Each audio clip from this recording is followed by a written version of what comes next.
Hey everyone, Anthony here, running through some of the best gear for winter adventures. We're gonna go through a list of cameras, backpacks, accessories, even the right SD cards to make sure that you make it back to your computer safe and sound with dry data to survive the winter.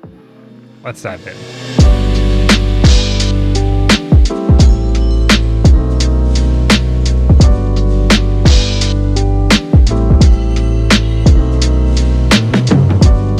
First accessory on my list of go-to winter gear is the Smallrig dual battery charger. This one happens to be made for Sony batteries, but they make this charger for a number of different brands. The reason why you want to take this one with you on a winter adventure is because the USB cable is built into the back of the charger, and if you're driving a while and run out of juice, you can plug this into a USB port in your car and then charge it while you're on to that next location. There is a USB-C port on this charger as well, so if your vehicle doesn't have USB Type A, then just bring your USB-C cable and you'll still be able to use the charger and get some juice on the road, and plenty of cameras are using that. If you're out and about, you might be thinking a full tripod could be overkill. I'd much prefer the Joby 3K Pro. Now, a lot of people will talk about the older version, that being the 3K, and that was good, but the 3K Pro got so much better, and it's because of one key improvement, and that is build quality. The 3K Pro is an all-metal flexible tripod, which can be wrapped around nearly anything when you're out and about.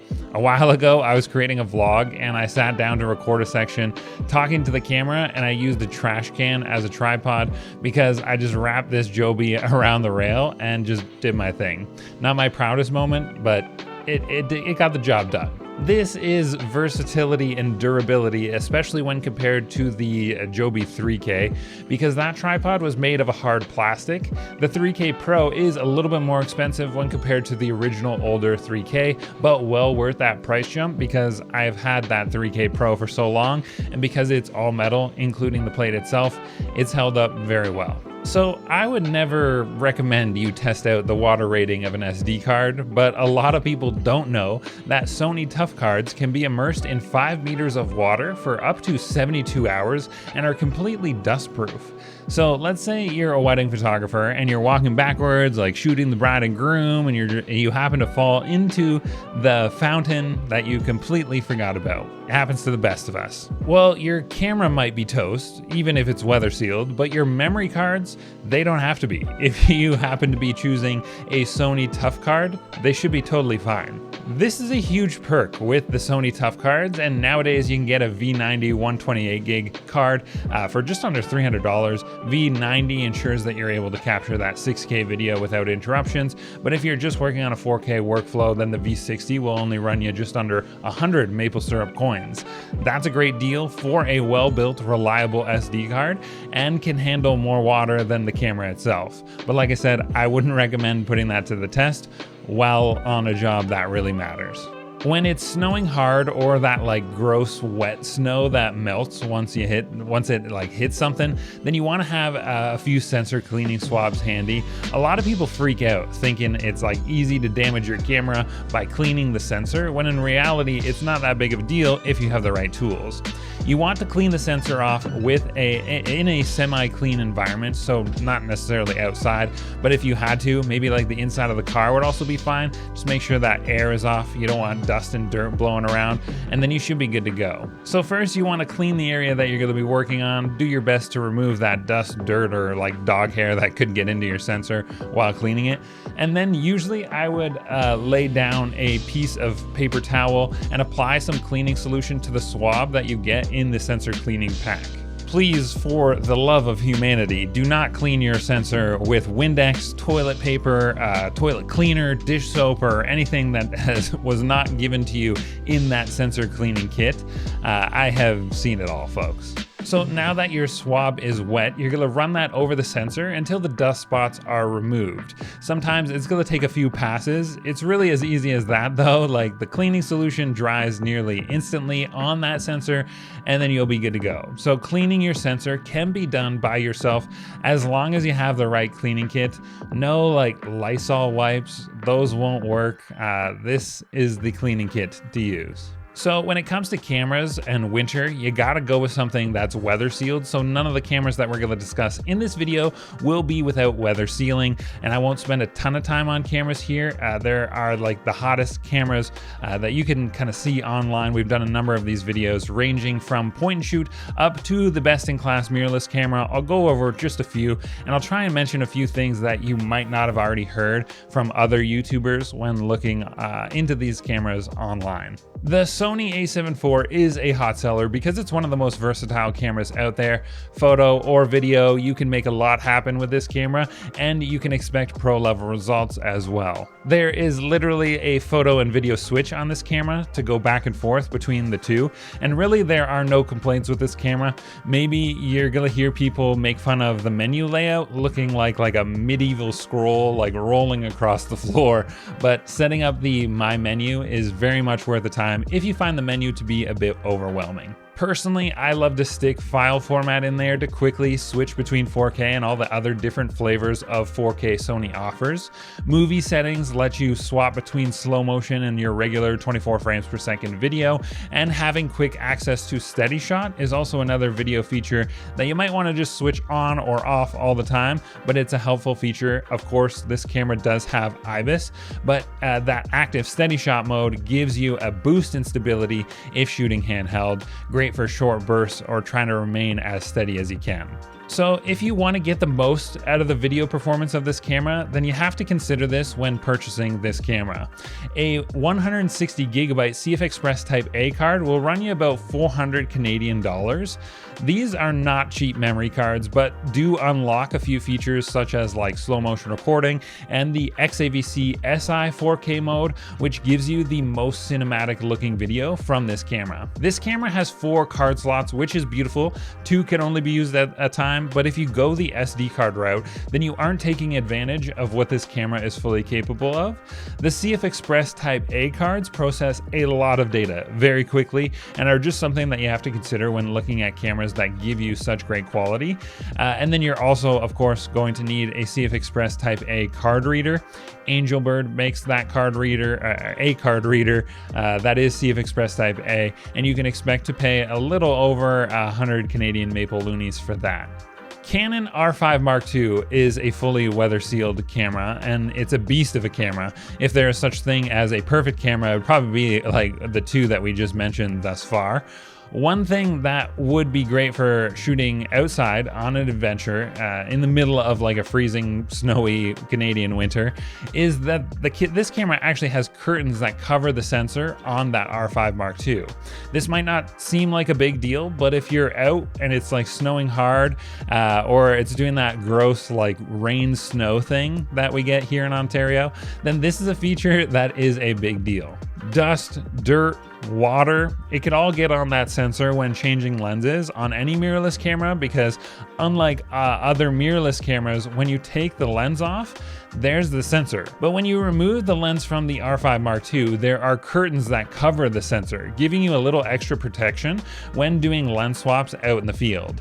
That's just a small detail that the Pro Canon cameras have. The R5 had it, and it was great. The R5 Mark II has it, and it offers a lot more functional features when compared to the original R5. The Canon R5 Mark II has a new backside illuminated sensor, so when compared to the R5 Mark II would be better in low light situations. The Mark II also has new and improved IBIS as well, so for photo and video, these are things that gonna make this camera great in so many different situations. 8K video on the R5 Mark II is also a huge selling feature, and unlike the original R5, the 8K can be used for longer takes thanks to that slim, newly designed fan and that new battery that would probably be a top pick going forward for any of the Pro Canon cameras.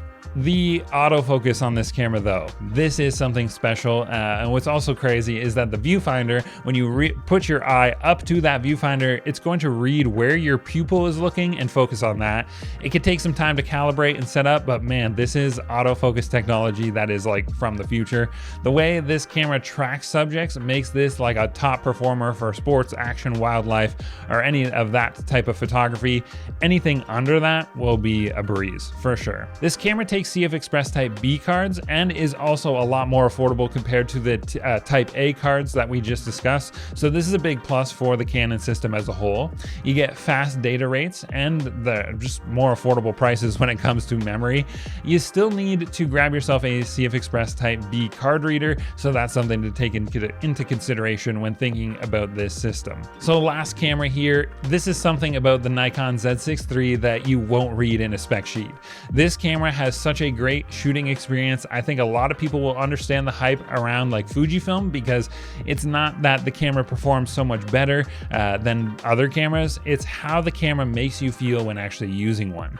It's hard to describe, but with Nikon, you get excited when using one, and you also feel like you're holding a really well-built tool when you have it in your hands. There is no better viewfinder on the market right now than what's in the Z6 Mark III, and if I were trying to describe it, it's like looking at like a super clean, well-saturated flat screen TV. That's something that you don't understand until you actually try this camera for yourself. There's a lot of jokes floating around the internet about Nikon right now, but I think these jokes are silenced with this release because of the shooting experience, but also these beefy specs. Keep in mind, this is a full frame body only that comes in at just under 3,000 Canadian maple loonies.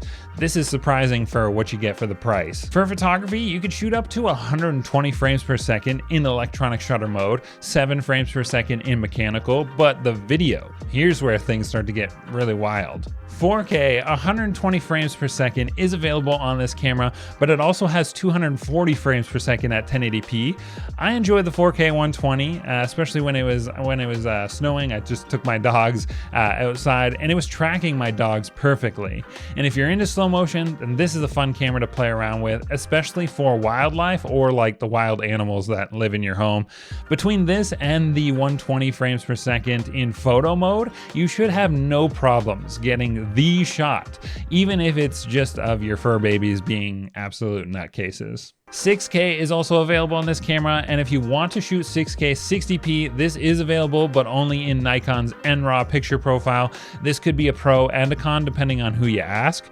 Pro shooters, they're gonna love the flexibility of that RAW picture profile. Someone less advanced might not love how intensive this is on your computer. I processed an NRAW clip on my MacBook Pro with an M1 chip, and it was fine, but those working on slower computers might struggle to edit these clips for sure, and the experience is not great if you have an older computer. If you want that 6K 60p, there is not an option to do so unless you use the NRAW picture profile. These files are just massive, so prepare yourself if that's a feature that you're looking forward to using, and it's something that you should be aware of if you're looking into this camera. That being said, there are few cameras this cheap but this well built and offering these type of specs for under 3K Canadian. You get yourself that NRAW capability, 6K, while giving you that warm and fuzzy feeling of excitement while shooting photos on this camera. This is an awesome camera, and I think it's an underrated camera, and that's why it's on the top pick list for somebody who shoots both photo and video, but especially if you're outside in a freezing Canadian wet winter. 2 point and shoot models that are tough as nails.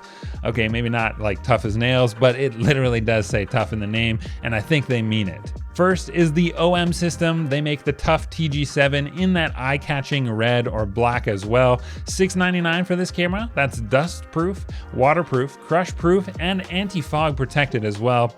Few cameras can take the pressure of 50 kilograms of pressure, never mind the 100 kilograms of pressure that this camera can handle. Divers, they're definitely gonna enjoy this one, but if you're a parent with like rough and rowdy kids that maybe shouldn't have access to the internet, then this is the camera to consider. If you love the idea of a rugged camera but can't stomach the $699 price tag, then we can go lower. How about the Pentax WG1000 in olive or gray? I'm into the olive color because it's like the more tactical camera between the two, but for $299, again, this camera can take a beating. Both cameras are top picks in the point and shoot space, come with a little on-camera flash, and it will survive more hours out in the freezing cold than maybe you will. Now, when it comes to winter sports, GoPro has been a champion of capturing action in like wet and wild situations for a long period of time. But there is one main reason why you might want to jump from like an older GoPro to the new Hero 13. If you're shooting outside, this is the hidden gems that we try and uncover here and highlight on our channel. It's a known problem when it comes to batteries and the cold. They just don't hold up. Recording clips in like freezing temperatures puts a big strain on your battery, and sometimes it could either stop functioning altogether or just drain the juice from the battery very quickly. Not the case with the Hero 13. There were a number of upgrades within the Hero 13, but the one big deal was this introduction of this new Enduro battery. GoPro says that the performance of this battery will remain consistent all the way down to -10 degrees Celsius, and Americans who are confused between temperatures that go below zero, then just know that that's really, really cold. Insta360 has been a contender to GoPro ever since introducing waterproof cameras such as like the X3 and the X4. Now they also have the One RS, which is a cool modular camera that is also waterproof as well. Now, all the models have waterproof cases right out of the box, which is super nice. So you can kind of take your pick of the Insta360 cameras and you'll get super unique perspective and wild looking footage that have people wondering how the heck you shot that. Just be careful with the 360-degree lenses because they do like pop off from the camera and those can be damaged. I have dropped mine before and chipped the lens, and it'll show in your footage forever and as long as you have the camera. But this is a great camera for capturing hands-free video because it's recording all around you all at once. I hooked this into like the ceiling at an MMA gym, and you can choose where you want the camera to face in post. And if you're looking for the most rugged camera, then maybe that Insta360 modular camera or the GoPro Hero 13 is the way to go. But get the Henry's extended service plan, that these can be added to all 360 cameras or any cameras in general. Then you got that 20% off at fault repair. So if you happen to drop the camera and need a replacement, then at least we'll give you 20% off that next purchase. So there are really two things to think about when it comes to choosing a backpack. One is, how does the backpack load? And then, does it come with a rain cover? This Lowepro Flipside 200 AW2 is one of my favorites to take with me while I'm traveling because it's like the perfect size to be considered a carry-on. It can also fit underneath the seat of a plane while it's packed to the brim, no problem. The second big reason as to why I love this one specifically is because it allows you to access the gear, but only through the back. So you actually have to remove the backpack to get at any of the pieces of kit.